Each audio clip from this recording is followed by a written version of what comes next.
మన ఈ సీట్లో ఉన్న వాళ్ళు వచ్చిన వాళ్ళు అందరూ ఒక్కొక్క బ్రాండ్ చెప్తారు. పల్లవి ప్రశాంత్ బ్రాండ్ ఏంట్రా? అయ్యో అక్క, నేను నీళ్ళే తాగుతా అక్క. నీళ్ళు ఓకే, ఆ నీళ్ళు అప్పుడప్పుడు మనకి కొంచెం నాకు అలవాటు లేదక్క, చెప్తే నమ్మరు కానీ. సోషల్ మీడియాలో ఫోటోలు వచ్చినాయి నువ్వు తాగుతున్నా. చెప్తా నేను. నీకు అసలు డ్రింకింగ్ అలవాటు ఉందా లేదా? చిచి లేదు లేదు.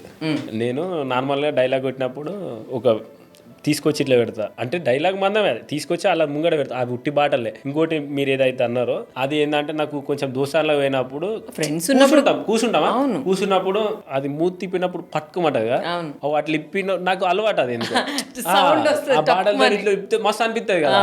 అట్లా నేను కూర్చుండి వాళ్ళకి ఇప్పేటప్పుడు ఏం చేసినా, అది ఇప్పేటప్పుడు నేను అప్పుడు దోశలు ఉన్నప్పుడు ఎట్లయినా రీల్స్ చేస్తున్నా. తాగటం అయితే తాగకుండానే చేస్తా, నాకెందుకు భయం. ఇప్పుడు నిన్ను ఎవరు అనేవాళ్ళు? నేను తాగా, నాకు అలవాట్లేదు. నేను దాన్ని జోలికి వెళ్ళాను, మూతి తిప్పుకుంటా డైలాగ్ కొట్టిన అంతే. ఇక అది తీసుకొచ్చి ఇక్కడ పెట్టి నువ్వు తాగుతావు అంటే, నాకు చిన్నప్పటి నుంచి నాకు అలవాట్లేదు. మా బాబుకి తెలుసు, మా తమ్ముళ్ళకి తెలుసు, మా ఊరోళ్ళు అందరికీ తెలుసు. ఎందుకంటే దోస్తు సర్కిల్ ఉంటాయి. ఇప్పటికీ స్టిల్ నాకు అలవాట్లేదు అక్క. కూర్చున్నాను అనుకో దోస్తులా, స్టఫ్ మాత్రం ఎక్కువ తీసుకుంటాను. వాళ్ళు అటు ఇటు చూసే వరకు ఏమైందంటే అయిపోయింది. ఫ్యూచర్ లో ఎప్పుడైనా తాగాలనిపిస్తే తాగుతావా? ఎప్పుడైనా ఫ్యూచర్? నేను బాబు ఒకటే అన్నాడు, ఈసొంటి జోలికి పోకు, మందుకు జోలికి, సిగరెట్ జోలికి పోకు అంటే, నేను అప్పుడే మాట ఇచ్చేసిన.